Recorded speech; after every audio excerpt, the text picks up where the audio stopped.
Welcome to another episode of the USATF Fantasy Show. My name is James Hill, and I'm joined here with Jordan Testerman, and we're going to break down our picks and analysis for the 2025 Pre-Classic. This field is absolutely electric. It is pre-50 from top to bottom. I don't know if there's any.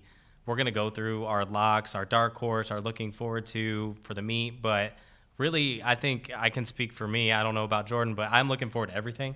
Everything looks amazing. The fields are stacked. It's very hard to pick a winner for every single event, so I'm looking forward to it. So we'll just jump right on in for the lock of the meet. My lock is over on the Bowerman Mile. So all of these things that we're going through are going to be questions from the USATF fantasy game, which you can find on usatf.org/pick'em and play along there. We're just going to go through our highlights for it. For me, my lock's over on the Bowerman Mile, over or under 9.5 people to run sub 350 in the Bowerman Mile.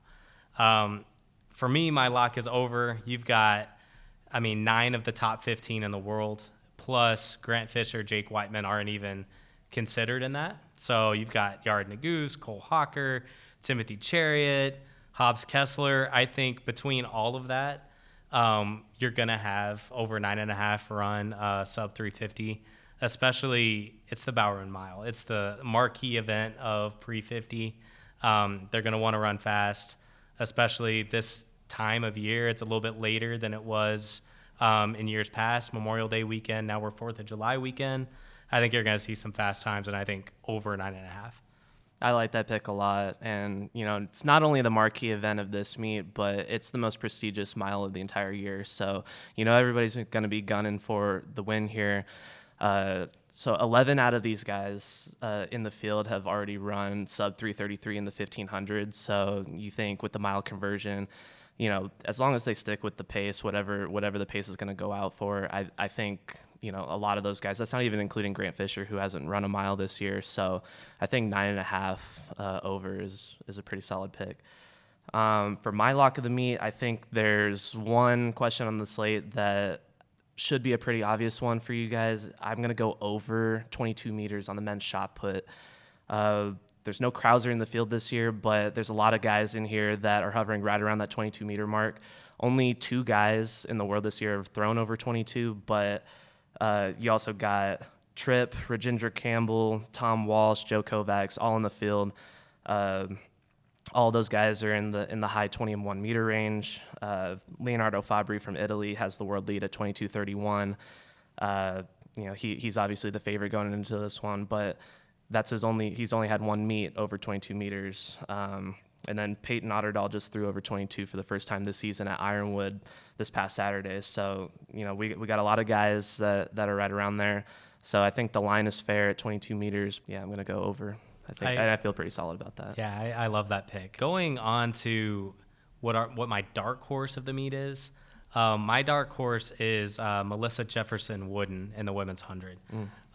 It is a loaded field.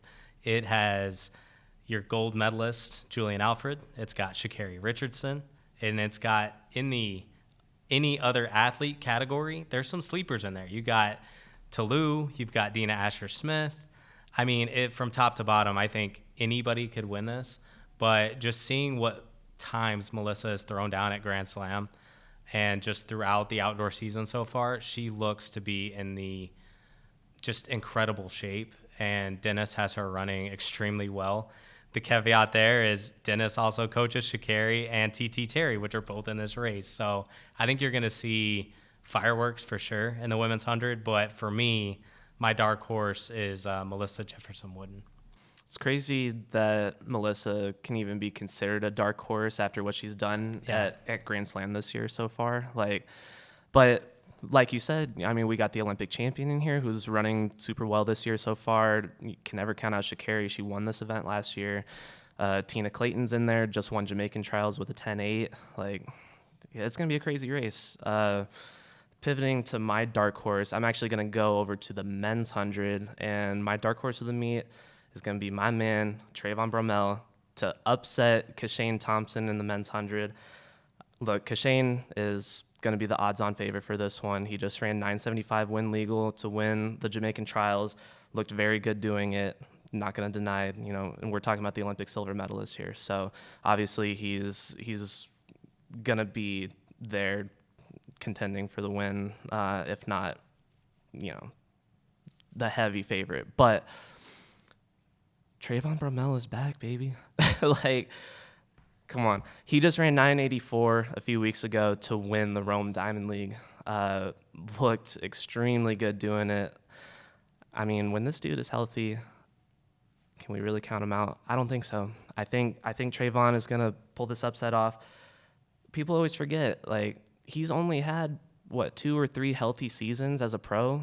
You think back to his days at Baylor 2015, 2016, like, he was looking like the future of this event, but obviously injuries have held him back a little bit. He's looking like he's back into form, and he's not even 30 years old yet, guys. Like, when we think about when sprinters reach their prime, it's in their late 20s, right? So, Trayvon, as long as he's healthy, he's at the age where he should be in his prime.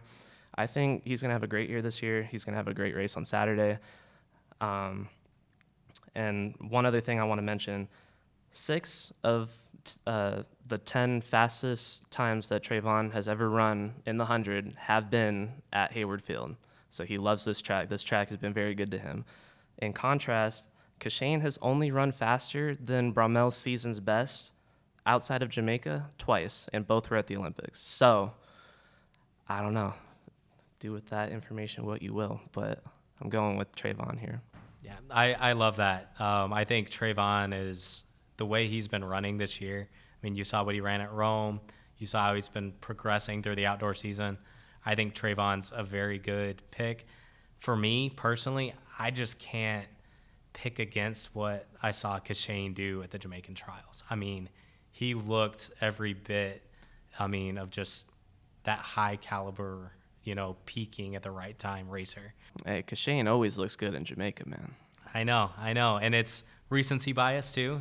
That's fair. Only being 1 week removed from Jamaican trials, he's going to be tough to beat, but hey, we'll see what happens. Okay, so moving forward to what event I'm looking forward to the most in this meet, and I'm just going to clarify, I'm looking forward to all the events.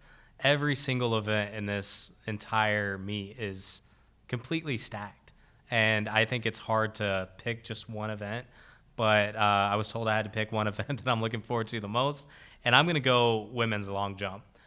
Tara Davis Woodall has been just absolutely amazing, and I think just a fan favorite all around.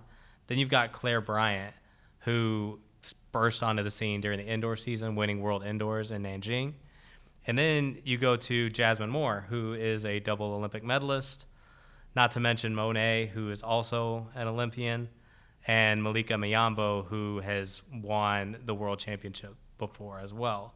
So going through all of that, I think it's going to be just straight fireworks. It's going to be a great competition.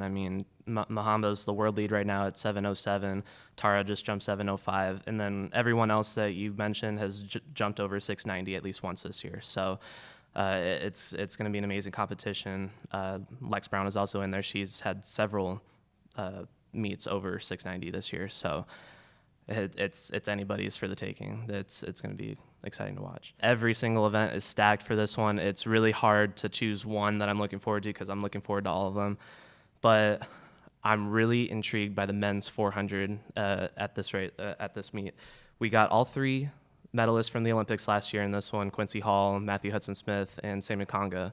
But there's 3 guys that have better seasons best than all 3 of those guys this year. So I want to walk through all of that. First, we got Chris Bailey, the world indoor champ. He got 6th at the Olympics last year, but Chris has been looking really good in the indoor season. He went over to China, competed in a couple Diamond League meets. He ran at Racers, won that. Time wasn't super great, so obviously it's going to be a long season. Worlds is in September. He's probably just preparing for that. So I'm not sure if I would pick Chris to win this one, but he's going to be a factor. Then you got Caleb McRae, just ran 43.91 a week or 2 ago. That race was insane. I don't know if you've watched the video of that, but he had the fastest first 200 split in history en route to the 43.91, he ran 20.1 for the first 200, which is just absolutely insane. He's got wheels, man. So, you know, we got Caleb in there, and then you got Ja'Cory Patterson, who's run 43.98.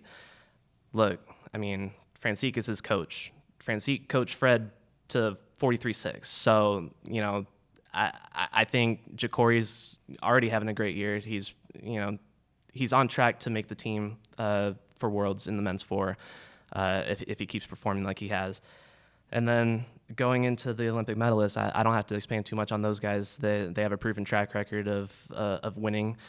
And if I had to pick someone to win this, I think I got to go with Quincy Hall. It's really hard to bet against him when he's in a race. Like people say online, he's got that dog in him, man. Like, he could be in last place coming off the curve, the final curve, and still win. Like, you can never count that dude out.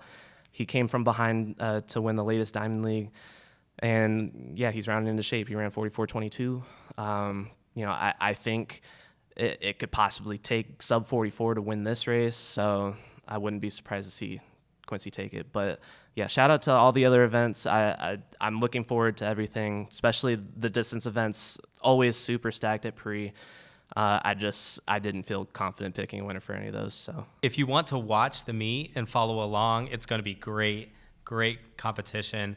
It's going to be on USATF.tv from 1 o'clock to 4 o'clock p.m. Eastern time, and then we'll be on NBC from 4 o'clock to 6 o'clock Eastern time.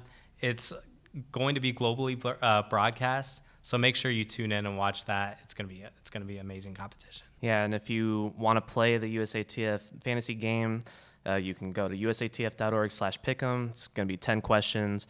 You just pick what you think is going to happen, and if you get the most amount of questions right, you win your share of the prize pool. And that prize pool is $500 to the USATF store. So go to usatf.org/store to see what's available. Thank you for joining us for another episode of the USATF Fantasy Show. We'll see you guys next time for the USATF Para Nationals and the USATF Outdoor Championships.